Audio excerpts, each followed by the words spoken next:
Сағыныш, дайын отырсын, Әбдіғамит Айғанов.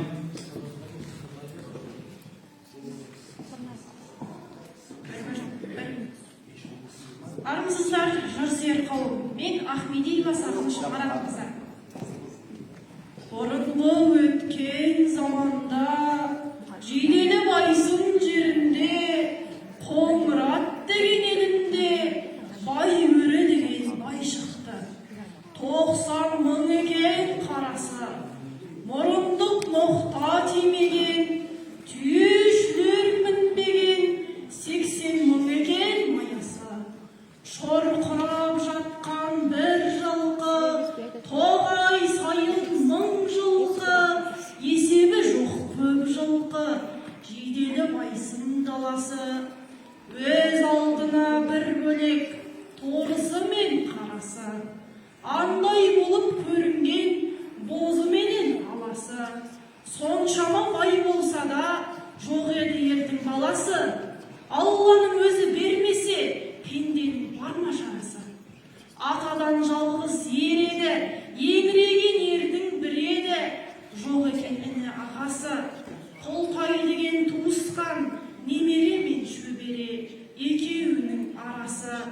Азырақ баян етейін, құлақсап бұған қарашы. Сол уақыттар болғанда, 80-ге жасы толғанда, кетем деп байғұс арманда. Қайғылы болып қамықты, перзентсіз болып қалғанға. Құбылаға бас беріп, екі көзге жас беріп, бай өрі хаққа налынды. Алмадың құдай жанымды, бір баланың жоғынан, ағайын жейді малымды. Айналайын атыңнан, жаратқан жалғыз құдайым, бір баланың жоғынан, зорлық қылды манайым. Әкім қыла сөйлейді, баласы көп ағайым. Көретін күнім көр болды, бір перзентке асық боп. Аққан жасым тыя алмай, перзенттің жоғы өтеді. Баласы жоқ адамның әркімге ақы кетеді. Бай өрі қуылбас деген сөз сүйегімнен өтеді.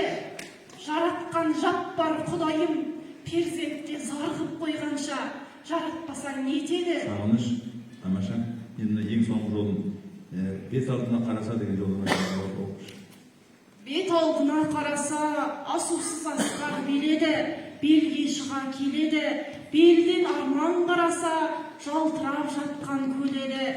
Көл жағалай қараса, суы тұны қайнаған, атылып тасып қайнаған жылы бұлақ тереді. Басында бар қарағаш, моласы жоқ, тамы жоқ, төңірегі жалаңаш. Жағалай біткен шеңгелі, шеңгеліне қараса, қарағашпен теңгелді.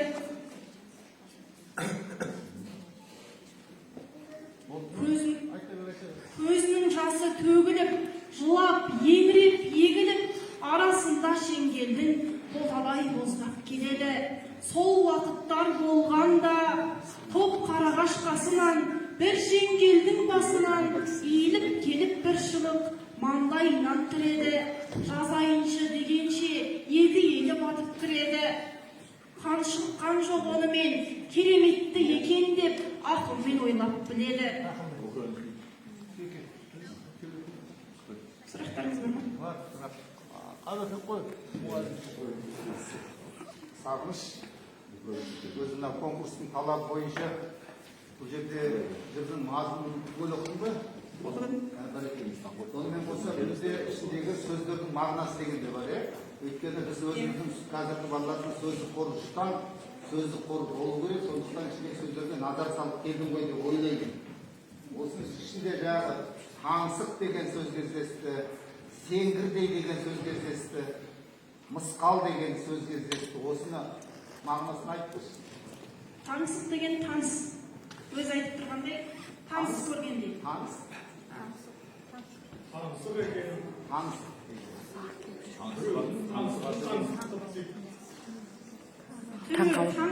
Таныс. Жоқ, таңқал. Сеңгірдей деген. Үлкен.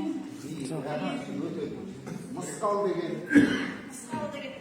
Езумен андай Мысқал. Иә, мысқыл. Мысқал айтады.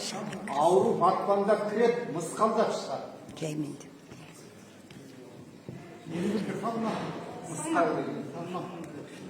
Бұл енді әбікен мұғалім саған кейін сұрақ қойып отқаны, сенің алғамыздың қанша білетсің де ағырақ бағаның биіктігін бақылап отқанда ол ғой. Сені батайындап отқан жоқ.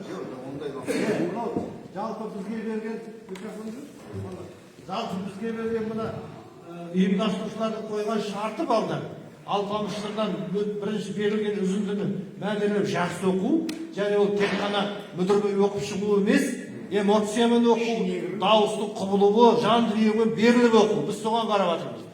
Және жырды жақсы білу. Мына қыз баламыз жақсы оқыды, енді ана сұрақ қою ол заңды. Сондықтан соны дұрыс қабылдаңдар. Мен де бір саған сұрақ қояйын, жаңағы жәдігер баласы Алпамыстың қозыны алып жүргенде кездеседі ғой. Қалай кездеседі? Алпамыс диуана болып ауылына жол тартады. Сонда ұлтан ұлан-асыр той жасап жатыр екен. Негізінде өзі ата-анасын малға салып, анасын, әкесін, жәдігер баласын да малға салып қояды. Ол жәдігер баласы қой бағып жүрген кезінде жолығады әкесімен. Жақсы, рахмет. Диуана болып. Рахмет. Қанша сөз жатты? 247.